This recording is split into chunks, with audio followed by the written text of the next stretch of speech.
Good morning students, welcome in English class and I am your English teacher. Let's start again our English book, English Verbs.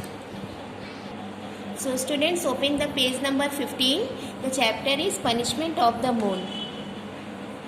Now start this chapter. First of all, I want to tell you, बच्चों सबसे पहले मैं आप सबको ये बताना चाहती हूँ कि इस स्टोरी में क्या है। बच्चों आप सब ने आसमान में चांद को तो देखा ही होगा, है ना? तो does it always look the same? क्या यह हमेशा एक ही सेम शेप में दिखता है हमेशा? No, it keeps on changing it shape. यह तो हमेशा अपने शेप में चेंज होता रहता है, यानी उसका जो शेप है, उसका जो आकार है वो हमेशा बदलता रहता है। Do you know how to it's happen? क्या आप जानते हो ये कैसे होता है? तो चलो बच्चों, read this story and find out. चलिए स्टोरी पढ़ते हैं और पता करते हैं ये कैसे होता है। Long long ago when the gods walk freely on Prithvi the earth. बहुत पहले बच्चों, गॉड्स यानी बच्चों कौन? भगवान फ्रीली यानी आज़ादी से भी पृथ्वी पर आते थे, अर्थ पर यानी हमारी धरती पर आते थे। It was the Ganesh Chaturthi. और यह कौन सा दिन था? यह गणेश चतुर्थी का दिन था। किसका बर्थडे? भगवान श्री गणेश का बर्थडे। गणेश चतुर्थी के दिन ही बच्चों भगवान श्री गणेश जी का बर्थडे मनाया जाता है। तो इस दिन भगवान आज़ादी से पृथ्वी पर आते थे। Lord Ganesha visited all his devotees riding on the vehicles Mushak the mouse. बच्चों भगवान जो गणेश थे वो अपने सभी भक्तों के पास आते थे। अपने मूषक यानी जो मूषक होता है ना, उनका गणेश जी का सवारी क्या है? मूषक है ना, चूहा।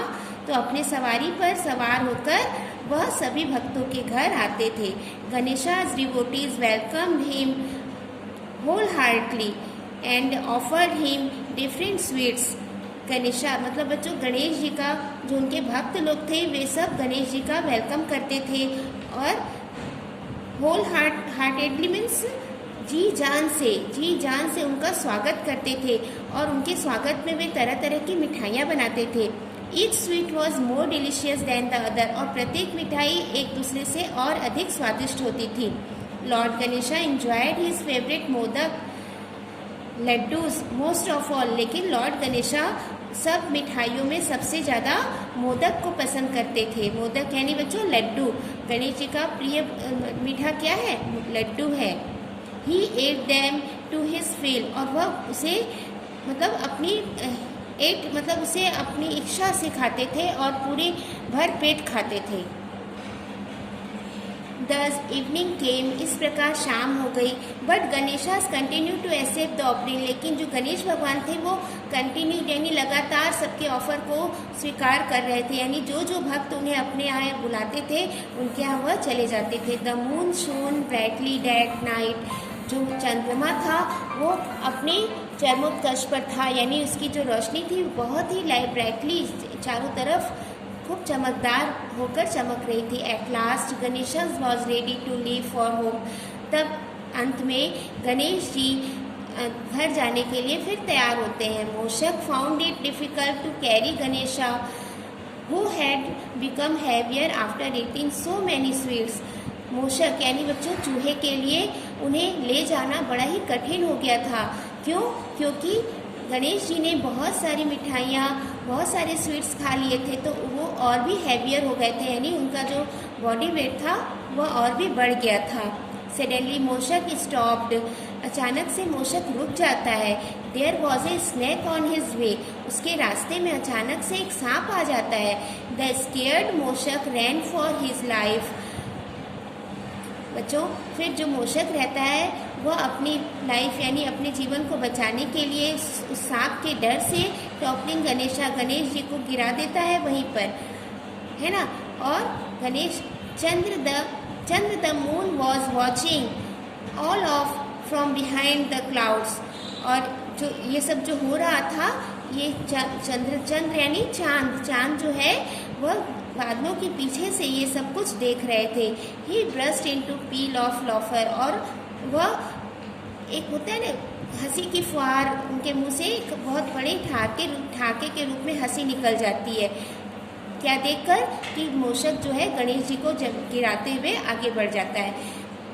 His angered Ganesha the elephant God, this angered Ganesha, अब जब गणेश जी को बहुत तेज गुस्सा आ जाता है, द एलिफेंट गॉड मतलब जो ये हाथी के, ये गणेश भगवान जी के जो हाथी वाले भगवान जी के चेहरे में रहता है, इनको बहुत तेज गुस्सा आ जाता है। Soon the Chandra realised his mistake and to escape the anger of Ganesha, अब जब गणेश भगवान को बहुत तेज गुस्सा आ गया तो चंद्रमा को अपनी गलती का एहसास हो गया और उसने अपनी गलती मानी कि, और उसने गणेश जी के गुस्से को देख सोचा कैसे छुटकारा पाए।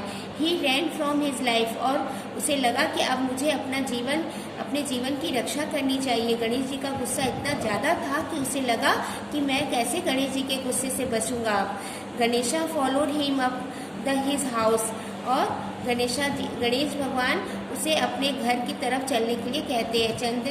चंद्र hide in his house to scare to came out, और जो चांद रहता है वो अपने आप को छुपा देता है अपनी जान बचाने के लिए। गणेश जी के गुस्से से अपने आप को बचाने के लिए वो अपने आप को छुपा देता है। But the elephant god was determined to catch Chandra, लेकिन जो एलिफेंट गॉड रहते हैं, एलिफेंट भगवान जो रहते हैं, ये चांद को पकड़ने के लिए स्वयं प्रकट होते हैं। He sat down in the front of house to keep a watch, और वह मतलब चांद के घर के सामने वह आकर बैठ जाते हैं। Many days and nights passed, और इस तरह से बहुत सारी दिन बीत जाते हैं, बहुत सारी रातें बीत जाती हैं। Without the moon there was no light at night, और बिना मून के, बिना चंद्रमा के उधर न तो रोशनी रहती है, मतलब रात में भी नो लाइट, रात में भी चांद की जो रोशनी होती है वह नहीं मिलती है। There was no electricity in the those times, और बच्चों उस समय चांद की रोशनी से ही मतलब सभी लोग अब चांद की रोशनी में बहुत सारे काम करते थे। तो जब चंद्रमा कुछ दिनों के लिए बैठ जाते हैं अपने घर के अंदर छुपकर, तो उस समय चारों तरफ एकदम अंधेरा हो जाता है, और उस समय पहले के समय में बिजली भी नहीं थी कि लोग अपना काम कर सके। द अर्थ बिकेम डार्क, और जो पृथ्वी रहती है वो एकदम अंधेरा, और पृथ्वी पर अंधेरा हो जाता है, छा जाता है। No one could see anything after sunset, और सूर्य के डूबने के बाद कुछ भी चारों तरफ कुछ भी दिखाई नहीं देता है। द पीपुल सफ़र्ड, और इस प्रकार बच्चों लोग बहुत ही परेशान हो जाते हैं, वे एकदम व्यथित हो जाते हैं। All of them went to Lord Ganesha and prayed to him, और सभी भगवान गणेश के पास जाते हैं और उनसे प्रार्थना करते हैं। The soft hearted Ganesha felt sorry for them, और जो सॉफ्ट हार्टेड मतलब होता है ना, जो दयालु प्रकृति के जो गणेश भगवान थे, वे उनसे माफ़ी मांगते हैं। He realise that it was not too fair to make the world pay of moon's mistake, और वह मानते हैं कि यह तो एक चांद की गलती के कारण वह तो पूरे संसार को अंधेरे में रख दिए हैं। But at the same time, लेकिन उसी समय, he did not want to moon get away without any punishment, तो वह चाहते हैं कि वह चांद को बिना किसी पनिशमेंट के वह बाहर आ जाए। After much thinking he settled on the compromise, इस प्रकार कुछ समय बाद वह एक कॉम्प्रोमाइज़ यानी वह एक समझौता करते हैं। ही कॉल्ड चंद्र, फिर वो उनका गुस्सा जब शांत होता है और उन्हें लगता है कि मैंने बहुत गलत किया, सभी के साथ बहुत गलत हो रहा है, तो फिर वे चांद को बुलाते हैं और कहते हैं you have to pay the prize of laughing at me on the birthday, तुमने मेरे जन्मदिन पे मेरे ऊपर हंसा, इसके लिए तुम्हें बहुत बड़ी कीमत चुकानी होगी। योर पनिशमेंट इज़ दैट, तुम्हारी सज़ा है, from now on your will increase bit by bit for 15 days, मतलब तुम 15 दिन तक मतलब 15 दिन तक छोटे से बड़े होते जाओगे, अनटिल उसके पश्चात you are full and round, 15 दिन तक तुम एकदम छोटे से बड़े होगे, फिर तुम पूरा रूप अपने पूरा फुल मून बन जाओगे। Then for the next 15 days, और फिर अगले जो 15 दिन आएंगे, you will decrease bit by bit until you disappear मतलब अगले जो 15 दिन आएंगे उसमें तुम जो फुल मून से तुम फिर छोटे होते जाओगे और छोटे, इस तरह से 15 दिन तक छोटे होके समाप्त होगे। You will not show your full face every night, तुम्हारा कोई भी तुम्हारा फुल फेस प्रत्येक रात को नहीं देख पाएगा। Hence to this day we see that the moon waxes become larger until पूर्णिमा। इस प्रकार बच्चों जिस दिन चांद अपना फुल मून मतलब पूरे अपने पूर्ण रूप में आएंगे वह दिन पूर्णिमा कहलाएगा या फुल मून नाइट भी कहलाएगा।